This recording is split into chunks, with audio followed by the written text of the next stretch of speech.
Thank you.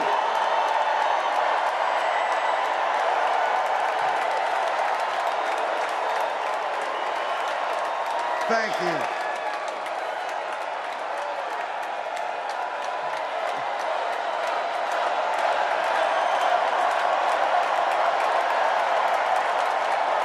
Wow. Well, thank you. Thank you, first of all, to Vice President Harris. Thanks for putting your trust in me and for inviting me to be part of this incredible campaign.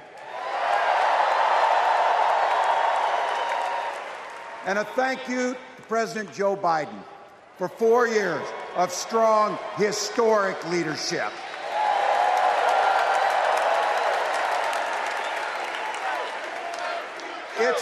It's the honor of my life to accept your nomination for Vice President of the United States.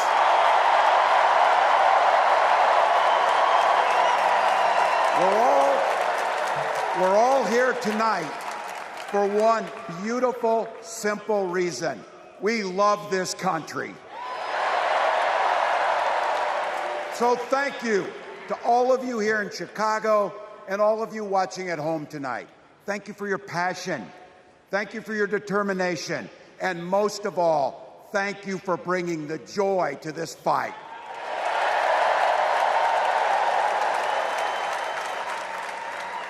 Now, I grew up in Butte, Nebraska, a town of 400 people.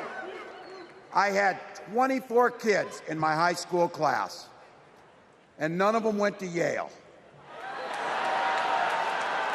But I'll tell you what, growing up in a small town like that, you learn how to take care of each other. That family down the road, they may not think like you do.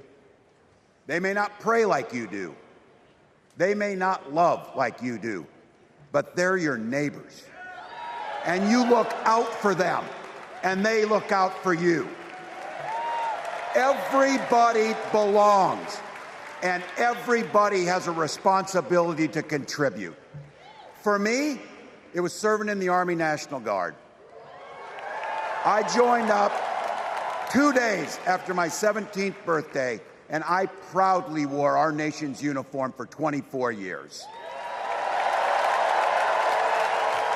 My dad, a Korean War-era Army veteran, died of lung cancer a couple years later. He left behind a mountain of medical debt. Thank God for Social Security survivor benefits. And thank God for the GI Bill that allowed my dad and me to go to college, and millions of other Americans. Eventually, like the rest of my family, I fell in love with teaching. Three out of 4 of us married teachers. I wound up teaching social studies and coaching football at Mankato West High School. Go Scarlets! We ran a 44 defense. We played through to the whistle on every single play, and we even won a state championship. Never closed the yearbook, people. But it was those players and my students who inspired me to run for Congress. They saw in me what I had hoped to instill in them, a commitment to the common good, an understanding that we're all in this together, and the belief that a single person can make a real difference for their neighbors. So there I was, a 40-something high school teacher with little kids, 0 political experience, and no money, running in a deep red district. But you know what? Never underestimate a public school teacher. Never.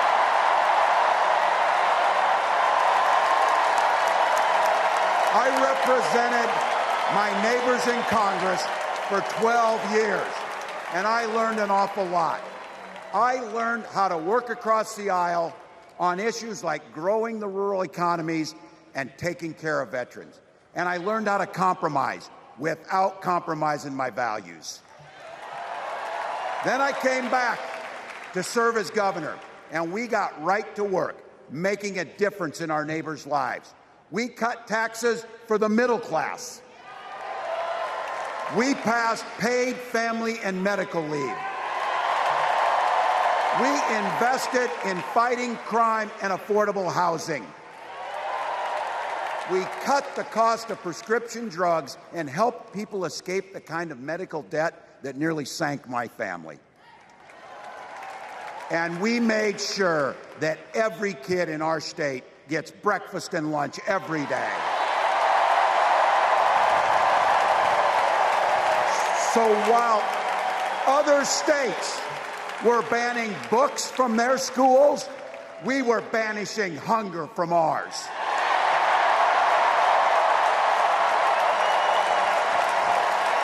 We also protected reproductive freedom because in Minnesota, we respect our neighbors and the personal choices they make. And even if we wouldn't make those same choices for ourselves, we've got a golden rule. Mind your own damn business.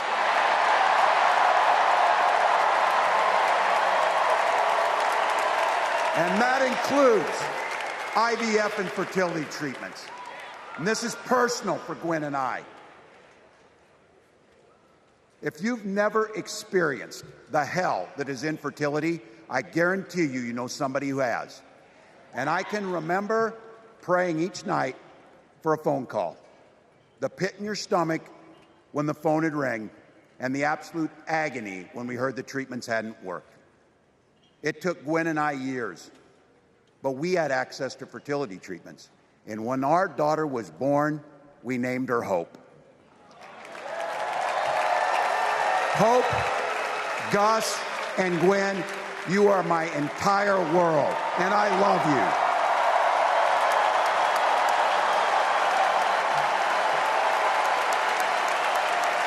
I'm letting you in on how we started a family because this is a big part about what this election is about. Freedom. When Republicans use the word freedom, they mean that the government should be free to invade your doctor's office. Corporations free to pollute your air and water. And banks free to take advantage of customers. But when we Democrats talk about freedom, we mean the freedom to make a better life for yourself and the people that you love. Freedom to make your own health care decisions. And yeah, your kids' freedom to go to school without worrying about being shot dead in the hall. Look, I know guns. I'm a veteran. I'm a hunter. And I was a better shot than most Republicans in Congress, and I got the trophies to prove it. But I'm also a dad. I believe in the Second Amendment, but I also believe our first responsibility is to keep our kids safe.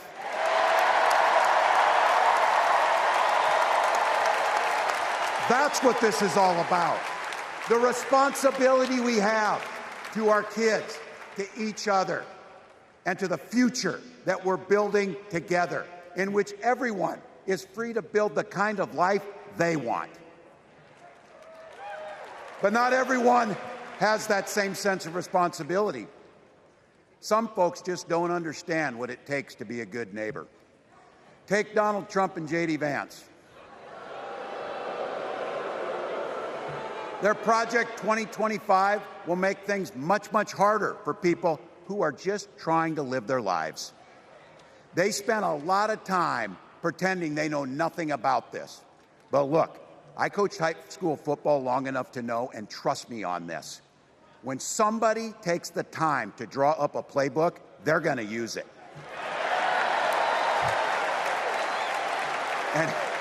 And we know If these guys get back in the White House, they'll start jacking up the costs on the middle class. They'll repeal the Affordable Care Act. They'll gut Social Security and Medicare. And they will ban abortion across this country, with or without Congress. Here's the thing. It's an agenda nobody asked for. It's an agenda that serves nobody except the richest and the most extreme amongst us. And it's an agenda that does nothing for our neighbors in need. Is it weird? Absolutely. Absolutely. But it's also wrong. And it's dangerous. It's not just me saying so. It's Trump's own people. They were with him for 4 years. They're warning us that the next 4 years will be much, much worse. You know, when I was teaching every year, we'd elect a student body president. And you know what? Those teenagers could teach Donald Trump a hell of a lot about what a leader is. Leaders don't spend all day insulting people and blaming others. Leaders do the work. So I don't know about you. I'm ready to turn the page on these guys. So go ahead. Say it with me. We're not going back.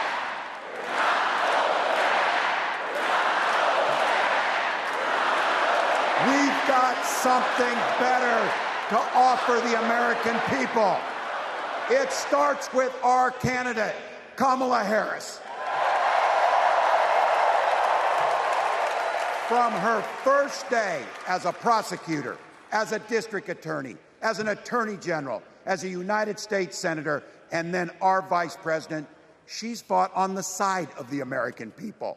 She's taken on the predators and fraudsters. She's taken down the transnational gangs, and she stood up to powerful corporate interests. She has never hesitated to reach across that aisle if it meant improving your lives. And she's always done it with energy, with passion, and with joy. Folks, we've got a chance to make Kamala Harris the next president of the United States.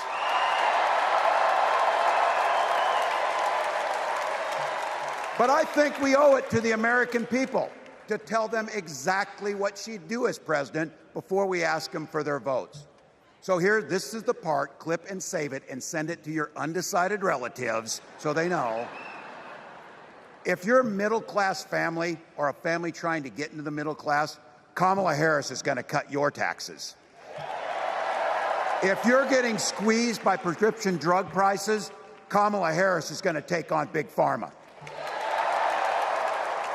If you're hoping to buy a home, Kamala Harris is going to help make it more affordable. And no matter who you are, Kamala Harris is going to stand up and fight for your freedom to live the life that you want to lead. Because that's what we want for ourselves, and it's what we want for our neighbors. You know, you might not know it, but I haven't given a lot of big speeches like this.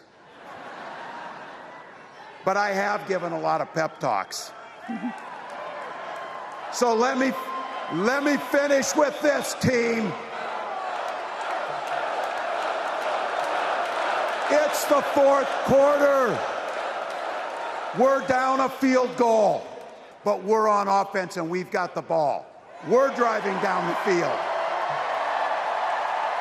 And boy, do we have the right team. Kamala Harris is tough. Kamala Harris is experienced, and Kamala Harris is ready. Our job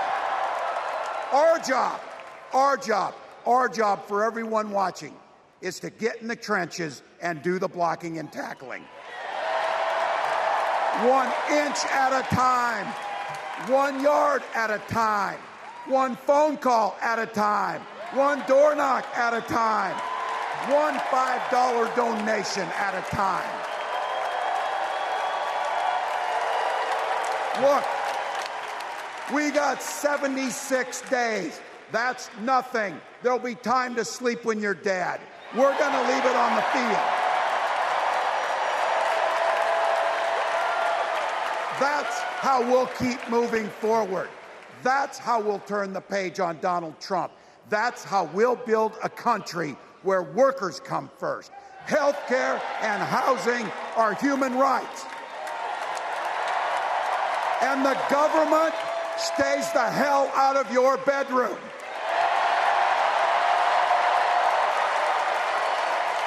That's how we make America a place where no child is left hungry, where no community is left behind, where nobody gets told they don't belong. That's how we're going to fight. And as the next president of the United States always says, when we fight, when we fight, when we fight, thank you. God bless.